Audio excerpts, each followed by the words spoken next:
in all the years that I've been making films, and even before that, I've always had this sort of habit of collecting bits of ephemera and records and all sorts of things when I travel. And so as time progressed and I was making more and more and doing more teaching and spending a lot more time in academic settings, it kind of occurred to me that one way to think about what I'd been doing is as a sort of archival process, like a personal archive of things that I've just gathered from my travels. And particularly I've been interested in just like, as many original copies of books of poetry or records as I can get my hands on and afford to buy. By the time I had gotten to making Fluid Frontiers, or around that time, I had amassed a pretty decent collection of stuff, and I was actually offered to come to Detroit in the Midwest of the United States to make a film. And I thought to myself, well, I've been collecting these books from Broadside Press that were all published in Detroit, and it would be great to bring them there and do something with them. And so I really started trying to think of ways to kind of activate my archive. And the first impulse is like, well, you just take pictures of the things in the archive or what have you. And then kind of after a while, it occurred to me that, it would be interesting to have people read these poems out loud. And in a technical sense, it would be an opportunity for me to try working with a larger 16mm camera and also work with synchronous sound. And so I kind of put all of that together, and that's kind of how Fluid Frontiers developed. And I was very happy with the results. I didn't know how it would turn out or if I would like the work or whatnot. And so it wasn't so much that I was thinking of the story of the inheritance at that time, but I was thinking more about synchronous sound, politically charged ephemera, and the impact of that on a sort of person who just kind of encounters it for the first time. And those ideas kind of helped me to develop the sort of script for the inheritance. And so again, I had all this stuff, and I thought, well, how would it make sense that someone would find themselves kind of exploring so many things at once? And I had this idea of well, what if they inherited all of it from their grandmother? So I guess I'm the grandmother or something like that. But so that was the sort of premise for it all, kind of on the technical side, just trying to develop my skills, and then not so much aesthetically, but socially trying to explore the relationship between these sort of texts and objects that mean a lot to me, and seeing, do they have a charge to someone who doesn't have a deep relationship to their history in terms of their knowledge of it. It's an interesting thing in that I feel like the way that I tend to talk about it leaves it open for a lot of interpretation, but the premise that you just described, even that, it was politics. I don't know if it was Marxist or anarchist. It's like, what exactly were we doing? But we're doing a lot of reading, a lot of study, and we all live together. Beyond that, I changed a lot for the sake of the film to make it more appealing to a wider audience. It would have been too complicated to tell the reality of what happened. And so I changed things just for the sake of narrative structure, and I also did a lot of changes to the characters. And so it was kind of, I'd say each character is like an amalgam of characteristics of different people that lived in the space at the time. And so there isn't really someone that is like me in the film. And some of the incidents, I remember I was married I have a different relationship now, but at the time, the woman I was married to, we had a small child, and she would put signs up everywhere for the sake of safety, and everyone found it very irritating. And so the kind of scene where there's no shoes in the house was like a whole riff on that kind of a thing, but that never actually happened. It was more like put the toilet seat down or what have you. And so, there's a lot of rearranging of things, but which I refer to as speculative reenactment, which is to say, I set up the circumstances of how I lived, but I let the scenes kind of play out different than anything that really happened in my life. And a lot of the reasoning for that was out of respect for the people that I used to live with. It didn't seem appropriate for me to kind of kind of do this retroactive psychological probe of people and say, well, this is what this person was doing in that. And so, you know, I kind of tried to bring it out of that. And I also tried to work in as much of the personalities of my performers as possible into the scripting. And so there were a lot of things that kind of shifted it away from my personal experience, which I found helpful. Yeah. I mean, I think it's in the best interest of activism that I not define myself as one, because the people that I look at as activists don't really make films and they're not artists, you know, because it's not really activism. You know, activism, I mean, even just the sort of like nature of the words, it's like, you know, it's like to activate or be active to do something. Making films is doing something, but doing what I would call activism is doing something else, and it's quite simple. I think sometimes as people who have certain intellectual leanings, we would love to think of activism as something that exists in our minds. But in my opinion, it does not. It's a material thing, and it's about making sure that the material needs of living beings are attended to, and that, you know, we treat each other with respect, dignity, etc. I don't know that making a movie necessarily directly has an impact on that. So I think filmmaking can assist activism. And I will happily call myself an assistant in these things when I'm making films, but that if I were doing anything that I would consider to be activist work, it probably wouldn't involve a camera. I would say, in terms of my experience as a teacher, it's quite different than how I would sort of give representation to teaching or kind of creating a sort of a text in terms of a film. And so for me, the film, in making it in the form itself, it's a type of study. This is me being a student and sharing my research. When I'm teaching, you know, my students in university or at different workshops and that sort of a thing, I think of it, how do I say it?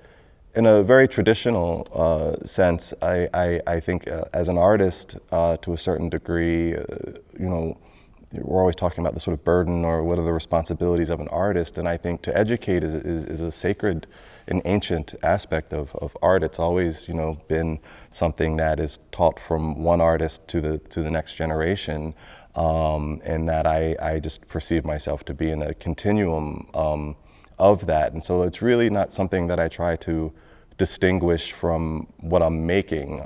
They're all kind of related, and hopefully that they're things that mutually benefit each other in terms of the making and the teaching. But for me, in terms of making films and kind of trying to find my way through a work,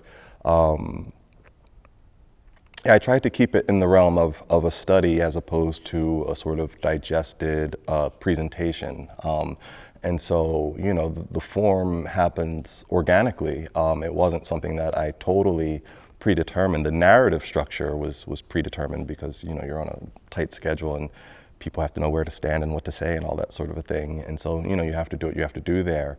But once you're finished production, the editing process is what I like to keep very open. I say, well, this is what I scripted, but I don't necessarily have to edit in a way that, you know, it's kind of paint by numbers and just kind of follow what I had scripted. And in that process, I too am learning. And so it's like, as I make discoveries in the editing process, well, that's the moment that I know, okay, I can move to another scene because I've discovered something in my own edit that surprised me. So surely an audience will be intrigued by that because, you know, we haven't seen any of this stuff, not the original intention or what it eventually arrived at. And so, you know, I feel like making films is an opportunity for me to kind of study. And when I'm teaching, again, it's kind of, you know, me coming back from my mental journeys and saying, well, this is what I discovered while I was doing X, Y, and Z. And I feel very blessed to have younger people around that take the time to listen to what I have to share with them. And again, I try to make sure that I keep those things as one of the same. And so even in the inheritance, half of the people in the film are former students of mine. My assistant director was a student of mine, so forth and so on. If you go through the credits, so many people that I've taught were involved in the film, and that's a very important thing for me. I don't know that the work is accessible to people who aren't open-minded, you know? And being open-minded doesn't really have necessarily like a social or political or racial or gender affiliation.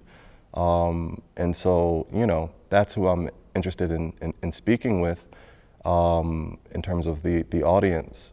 A younger version of myself would have tried to describe some type of human being that would be my audience. But I think I've outgrown that. So, I mean, you know, my audience is just people who are interested in, you know, the experience and being open. I'm not as interested in having an audience of people who necessarily already agree with what I have to think and say and share. And so, you know, I don't know what that means. If I could choose my audience, it would be the people that I think of as being very different from myself. If I could choose to fill a room with people to watch my movies, you know, they would be like Republicans and people like that, you know. And so, you know, that would be my preferred audience in some ways. I'd be curious to know what people think, because when you take it to the opposite direction, and what people think becomes a lot more predictable to me, and so I don't necessarily learn anything from that, although it might create a larger audience. But, you know, but in all seriousness, yeah, I mean, it's just anyone who wants to be curious and open for 2 hours is my audience. Sure, sure. Yeah, when I was making the Diaspora Suite, yeah, I spent time in Ghana and in Brazil and Ethiopia and, you know, Canada and the States. And, you know, I think, how do I say it? Well, Simben, first and foremost, massive, massive, massive influence. That work is somewhat accessible in the States. In terms of Sarah's work, less so. It's work that I know of but don't know intimately, and so it's an inspiration in terms of knowing that it's there, but it's work that, again, I haven't personally had a lot of access to. I'm trying to think of some of the like earlier works within sort of like what we would call third cinema that were really interesting. I mean, I remember seeing even films like Cairo Station and that sort of you know, I don't really like the term, but I'll use it, world cinema, which is, I guess, related to the idea of third cinema, but not necessarily the same thing, being very influential for me. But I specifically with Simben, when I encountered that work as an undergraduate, it was, in terms of all art forms for me, it was something that I could very much see someone who has a deep reverence and a deep, well, a lot of critique of within their own country, but the critique is coming from this deep love of one's people. And that was very empowering for me in terms of being willing to make the Diaspora Suite in a way that I knew that I wouldn't want to kind of give this. Well, I knew my experience of traveling in Africa as an African American would be beautiful, but at the same time jarring and upsetting in terms of how one is accepted or rejected. And I wanted to keep my work open to being able to kind of present my own critiques within my own culture and also show my reverence. And as far as I'm concerned, I think he's like the greatest master of that sort of thing, you know. And so that was big. There's also with both makers and so many others, you know, every country is different, but in the United States, we love to complain about, you know, not having access to Hollywood, you know, and so forth, and having a massive budget to make work. But when I look at the history of cinema from all over the world, you know, oftentimes the work that stands out was made in a sort of marginal sort of way. And so I think there's also not just the content, but the politics of how these films are getting made and the struggle of just getting work done, and that just completing a work is a massive achievement. A lot of that came from being influenced by, you know, cinema from, you know, Africa or Brazil or, well, yeah, mainly those places. And, you know, so yeah, that's kind of, I guess, what I have to say about that. But I'm trying to think of, well, I'll just leave it at that, yeah. Filmmaking outside of my family life is, you know, the most important thing to me in terms of my development as a human being and my understanding of the world. And so, you know, like, it's a what you see is what you get thing. So when I was younger, I didn't so much have a political agenda in terms of making the diaspora suite. I was compelled, I felt as though I had to understand the material conditions of people all over the world. And so that's what I did. I just went and I walked around and walked around and I walked around. I never had tour guides or anyone accompanying me. It's just me and my camera walking all over these places. And when you're watching these films, that's what you're seeing. After a point, you know, I learned a lot, I digested a lot. One has to wonder whether or not one has a fetish for doing this sort of thing. If you just keep doing it again and again and again, I spent enough time out in the world to kind of understand that, you know, absolute dire poverty is pretty similar everywhere, you know, as are the lives of rich people. You know, it's like the elite of Ghana live very similar to the elite of Germany, to the elite of the United States. And I would say that the type of, you know, struggles that I've seen outside of the United States, I've rarely seen some of the things that I've seen go on in places like Ethiopia, Brazil, or Ghana in a you know, in a Western country. But again, I don't know that I need to revisit that again and again and again for myself. I understand it. And so in moving to the inheritance, it was kind of like, how can I build on this knowledge base in terms of what I've come to as an understanding, and that I don't need to constantly make films that are reflecting my relationship to kind of just being out with the people in the streets. And so it was kind of, what else can I do? And so just aesthetically, it seemed like an interesting challenge to push in the complete opposite direction. So one of the challenges I gave myself was, I want to make a film that is in an interior as much as possible. If I could make the whole film and never go outside, then that's what I would like to do as a way to challenge myself. I would also add that in 2016 or so, when I started writing The Inheritance, the domestic politics of the United States was getting very, very ugly, and it felt actually quite inappropriate to be focusing my camera on anything other than the domestic politics of the United States, which is all that I did for, you know, the last, you know, I'm not going to name names of, you know, government people, but for about 4 years, it was just being devoted to trying to do what I can to move things in a better direction.